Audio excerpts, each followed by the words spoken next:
নমস্কাৰ, মোৰ নাম আহমেদ হুছেইন। মোৰ ঘৰ গোলাঘাটৰ দেৰগাঁৱৰ এখন ভিতৰুৱা গাঁও গোহাঁইমাৰী বুলি কয়।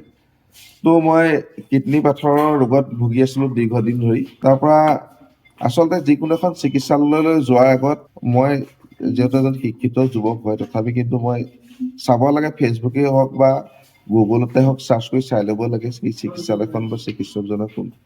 মোৰ এই কিডনী পাথৰৰ ক্ষেত্ৰত মই খুব কম সময়ৰ ভিতৰত বহু তিতা বিঠা অভিজ্ঞতা লাভ কৰিবলগীয়া হ'ল। সামাজিক মাধ্যম ছ'চিয়েল মিডিয়া আপোনাৰ ফেচবুক আৰু ইউটিউবত আমাৰ ডাক্তৰ অৰূপ কুমাৰ নাথ ছাৰৰ ভিডিঅ'সমূহ মই প্ৰায় নিয়মীয়াকৈ চাবলৈ ল'লোঁ আৰু চাই পেলাই গম পালোঁ যে ইমান ওচৰতে গুৱাহাটীত এজন উত্তৰ পূব ভাৰতৰ ভিতৰত যাক লেজাৰমেন ৰূপে খ্যাত, লেজাৰমেন হিচাপে ছাৰক কোৱা হয়, ইমান এজন ভাল চিকিৎসক থাকোঁতে মইনো এনেই ঘূৰি ফুৰিবলৈ আহিছিলোঁ।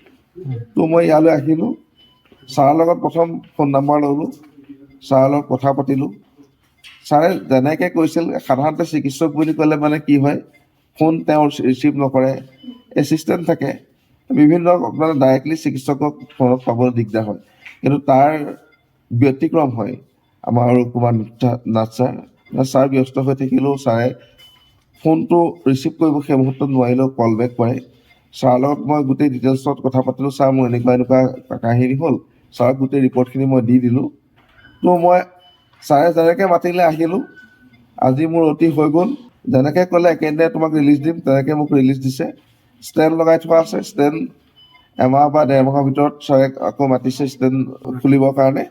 গতিকে মই কৈছোঁ আপোনাক এই ভিডিঅ'ৰ জৰিয়তে বাকী ৰাইজকো কৈছোঁ, যিসকল আচলতে কিডনী ৰোগত ভুগি আছে তেওঁলোকক মই ক'ম যে সোণাপুৰস্থিত এই কিডনী হস্পিটেললৈ আহক, কাৰণ ইয়াত কেইবাগৰাকীও অৰূপ কুমাৰ নাথ ছাৰৰ লগতে কেইবাগৰাকীও বিশিষ্ট ইউৰ'লজি বিশেষজ্ঞ ইয়াত আছে।